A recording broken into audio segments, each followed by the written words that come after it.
안녕하세요 여러분. 노마드와 함께하는 미술사 이야기. 여기 광대의 얼굴을 한번 보시죠. 몹시 우울해 있습니다. 위로가 필요할 것 같지 않습니까? 혹시 여러분은 어떠신가요? 셰익스피어가 햄릿에서 인생은 연극, 세상은 무대다 이렇게 말을 한 바가 있습니다. 여러분과 저는 세상이라고 하는 무대에 배우처럼 올라가 있지요. 그리고 어느 순간이 되어지면 그 역할을 다하게 되면 그 무대에서 내려와서 쓸쓸히 사라지는 것이 우리의 인생입니다. 혹시 이것을 이렇게도 생각할 수 있겠네요. 우리에게 주어진 역할을 감당한다는 것은 다른 사람에게 보여지는 공적인 역할을 감당한다는 것이고요. 또 그 무대에서 내려와 우리만의 사적인 영역이 들어가게 되면 우리는 무대와는 다른 모습을 보이겠죠. 특별히 이 광대가 더 쓸쓸해 보이는 것은요. 무대 위에서 그의 역할이 늘 웃음을 주어야 한다는 것이죠. 사실 지금 이 광대는요. 무대 밖에서 그는 한 발자국 떼기도 손을 요만큼 들기도 눈을 똑바로 들어 앞을 보고 누군가와 눈을 마주치기조차도 힘든 상태인 것 같습니다.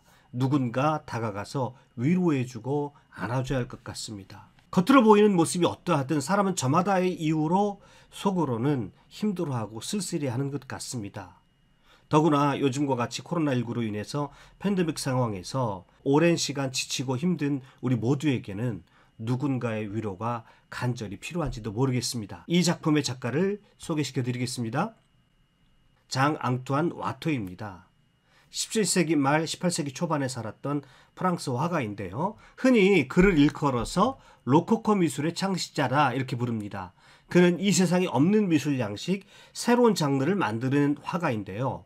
로코코 미술이 무엇인지는 작품을 해설하면서 설명을 드리기로 하고요. 그는 1648년 북프랑스 발랭시엔이라는 곳에 태어나서요. 18살에 화가가 되기 위해서 파리로 들어왔는데요. 그곳에서 한 무대 미술가에게서 미술을 배우게 됩니다. 그래서 그는 일생 연극과 관련된 그림을 많이 그리게 됩니다. 그 후에 그는 여러 곳 전전하면서 화가로서 공부를 하다가 당시 왕립 아카데미 공모전에 응시하게 됩니다. 아깝게 2등으로 당선되었지만 이제까지 없던 유형의 그림으로 인정을 받아서 로코코 미술의 창시자다 이렇게 인정을 받게 되는데요. 그러나 그는 늘 병약했습니다.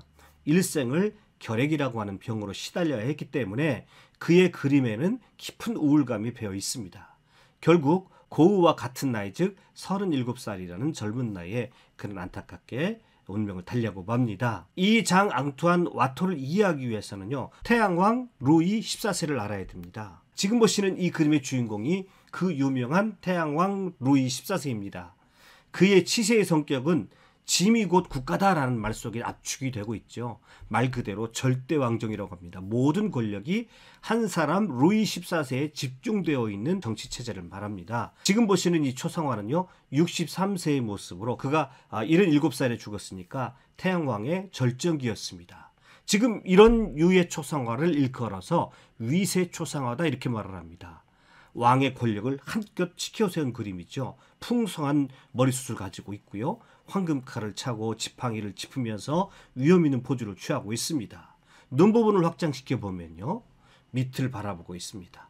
그러면 왕을 볼 때는 보는 사람들은 올려다 봐야 되겠죠. 이 태양왕 루이 14세의 치세의 성격을 아주 잘 드러내는 작품이라고 할 수 있겠습니다. 그는 베르사유 궁전을 건설해서 모든 국가의 기능을 집약시켜 놓고요. 모든 귀족들을 에티켓이라는 궁정 규칙으로 묶어두고 태양왕 자신을 중심으로 해서 세상이 돌아가도록 만들어 놓았습니다.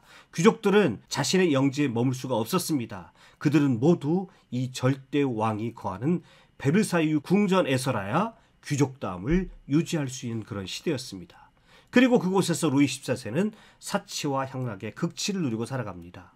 그러나 아무리 강한 권력도 영원할 수는 없는 것이지요. 1715년 9월 그는 베르사유 궁전에서 77세를 일기로 사망하고 맙니다. 자, 그러자 이 상황을 제일 먼저 반긴 것은 그동안 루이 14세 밑에서 그 위세에 눌려 살고 있었던 당대의 귀족들과 부르주아들이었습니다. 그들은 이제 더 이상 베르사유 궁전에 머물고 싶어 하지 않았습니다. 그들의 영주로 돌아가서 이 베르사유가 가지고 있는 그 화려함의 극치를 자신들의 성에 구현시키고 싶어 했습니다.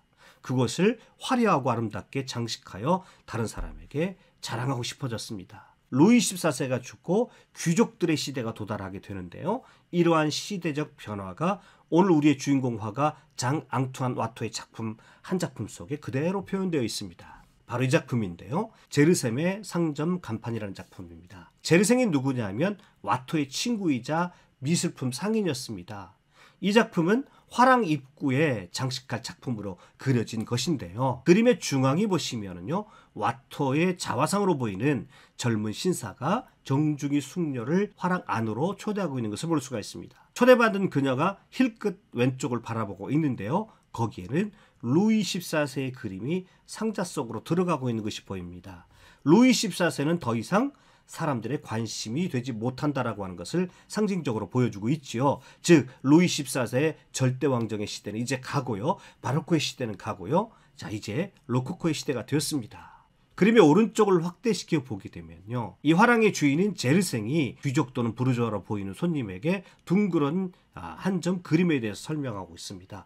자, 여기에 이 귀족을 보면 돋보기를 보면서 아주 흥미롭게 관찰을 하고 있습니다. 그리고 제르생의 아내가 조그만 작품 하나를 다른 손님들에게 열심히 설명하고 있는 모습도 보입니다. 여기 가운데 남자 손님은 별로 마음에 드는 것 같지는 않습니다. 이 사람들이 지금 이 화랑에서 왜 그림을 사려 할까요? 이제는 바야흐로 귀족들의 시대, 로코코의 시대가 돌아온 것입니다. 이제는 베르사유 궁전이 아니라 자신들의 집을 그 베르사유 궁전처럼 화려하고 우아하게 꾸미고 싶어 합니다. 자신들의 방과 거실에 걸어놓고 사람들을 초대해서 자신들의 우아함을 자랑하고 싶어하는 시대인 것입니다. 바야흐로 본격적인 로코코 시대가 열린 것이죠. 키테라 섬으로의 순례라고 하는 작품입니다. 와토의 대표작이라고 할 수 있겠는데요. 키테라 섬은요, 고대 그리스의 한 섬으로서 사랑과 미의 여신인 아프로디테의 섬, 사랑의 섬으로서 사랑하는 여인들이 도달하고자 하는 상상 속의 섬, 이상적인 섬이라고 할 수 있겠는데요. 오른쪽에 보면 이와 같이 비너스가 보입니다. 아프로디테죠. 아카데미 심사위원들이 이 그림을 보고요. 그 당대 분류법으로는 잘 분류가 되지 않는 새로운 장르의 그림이라고 생각했습니다. 그래서 심사위원들이 이 작품에다가 새로운 장르의 이름을 붙여주었는데 그것이 바로 페트 갈랑트입니다. 이 양식이 로코코의 전형적인 양식이 되어버린 것입니다. 페트 갈랑트의 뜻은 전원의 축제다, 이런 뜻을 가지고 있습니다. 세련되게 차려입은 남녀들이 활짝 트인 야외에서 춤추고 담소하고 유의하는 모습을 주로 담고 있는 그림입니다. 이 그림을 조금 크게 확대해서 보시게 되면요, 멀리 키테라 섬이 흐릿하게 보이는 것 같고요. 안개 낀 듯한 파스텔톤의 바다 위로 돛이 보이고요. 그 주변에 포동포동하게 살이 찐 큐피드들이 춤을 추고 있는 모습이 몽환적으로 보이죠. 많은 쌍의 남녀들이 보이는데요. 남자들은 한결같이 세련된 매너로 여성들에게 매력있고 정중하게 대하고 있어서 이 그림은 전체적으로 우아함과 사랑스러움이 듬뿍 담겨져 있습니다. 로코코 후대에 갈수록 사실 이와 같은 남녀의 그림을 그린다고 한다면 약간의 유머와 풍자를 담아서 남녀의 삐뚤어진 욕망과 탐욕을 그렸을 터인데 이 작품은 한없이 아름답기만 합니다. 이와 같이 판타지적인 이상향을 꿈꾸는 듯한 이 그림은 늘 병약했기 때문에 마치 자신은 이런 현실을 멀리서 바라만 봐야 한다는 슬픔 섞인 거리감이 느껴지기도 합니다. 와토는 이와 같이 페트 갈랑트, 즉 아름다운 풍경을 배경으로 한 선남선녀의 우아하고 아름다운 모습들을 담은 그림을 많이 그렸는데요. 이 두 작품도 역시 페트 갈랑트류의 작품입니다. 와토 이후에 이어지게 될 로코코 미술의 표준과도 같은 작품들이지요.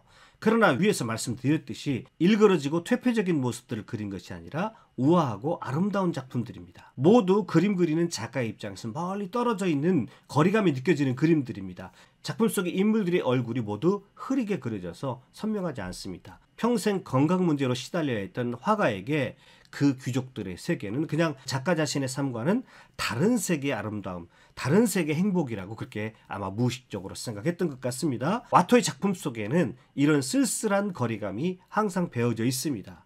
그 바탕에 짙은 애수가 느껴지는 그런 그림들을 그린 것이죠. 그의 이런 슬픔과 애수를 잘 나타내주는 작품이 있습니다. 바로 메체티노라고 하는 작품입니다. 와토는 아까 처음 부분에서 말씀드렸습니다만은 설치미술가에게서 그림을 배웠기 때문에 당대의 연극에도 많은 영향을 받았는데요. 즉흥가면 희극인 코메디아 델라르테 또는 오페라 발레가 굉장히 유행했었다고 합니다. 연극을 주제로 한 와토의 대표적인 작품이 바로 이 메체티노입니다. 메체티노는 그 연극에 등장한 인물로서요, 짝사랑에 빠진 기사의 시종 또는 신복을 나타내는 말입니다. 광대의 복장을 하고 있는 이 메체티노는 정원 의자에 앉아서 고개를 반쯤 뒤로 제친 채 애절한 눈빛으로 기타 연주를 하면서 노래를 부르고 있습니다. 그 메체티노 뒤에는 나무가 무성한 정원에 조각상 하나가 서 있는데요. 메체티노를 향해서 등을 돌리고 있습니다. 사랑을 거부하고 있다는 것이죠. 사랑에 거절당한 슬픈 광대의 모습을 그려놓았습니다. 역시 우울합니다. 위에서 언급한 바와 같이 그는 연극과 관련된 작품들을 꽤 많이 그렸는데요.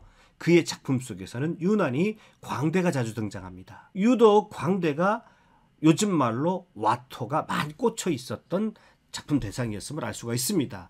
이 세 작품 모두 광대는 동일 인물로 모델을 한 것 같은데요. 광대의 몸짓이 주변 사람들에 비해서 경직되어 있고 같은 연극 상황 속에서도 왠지 모르게 섞이지 못하는 듯한 그런 느낌이 들기도 합니다.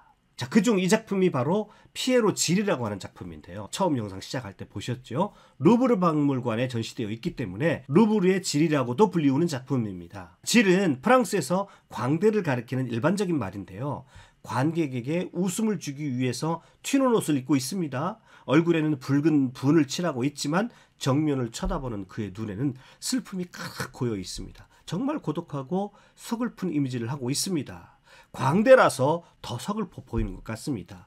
자, 뒤에는요, 당나귀와 4명의 배우들이 보이는데요. 당대 연극에 자주 등장한 인물들인데요. 이들도 와토의 작품 속에서 자주 등장하는 캐릭터들입니다. 지금 이 광대는 연극에서 자신의 역할을 마치고 무대에서 걸어나가는 모습인 것 같기도 하고요. 또는 연극을 하면서 속으로 삼켜했던 그의 슬픔과 아픔, 쓸쓸함을 클로즈업 시킨 작품이라고도 볼 수가 있겠습니다. 이 작품 역시 화랑 입구에 걸려져 있었던 작품이라고 합니다. 광대질은 관객을 똑바로 쳐다보지 못하고 있습니다. 분명 연극할 때에는 관객을 즐겁게 하기 위해서 최선을 다해서 다양한 제스처, 웃긴 동작들을 펼치면서 연기를 했을 겁니다. 그런데 지금 이 광대질은 한 발자국도 움직일 힘도 손조차 올릴 힘도 없어 보입니다. 너무 힘이 듭니다. 무대가 아닌 진짜 그의 현실로 나아가는 것이 정말로 힘든 것 같습니다. 누군가 다가와서 그를 좀 안아주었으면 좋겠습니다. 지금 이 순간 그에게 필요한 것은 누군가의 깊은 위로와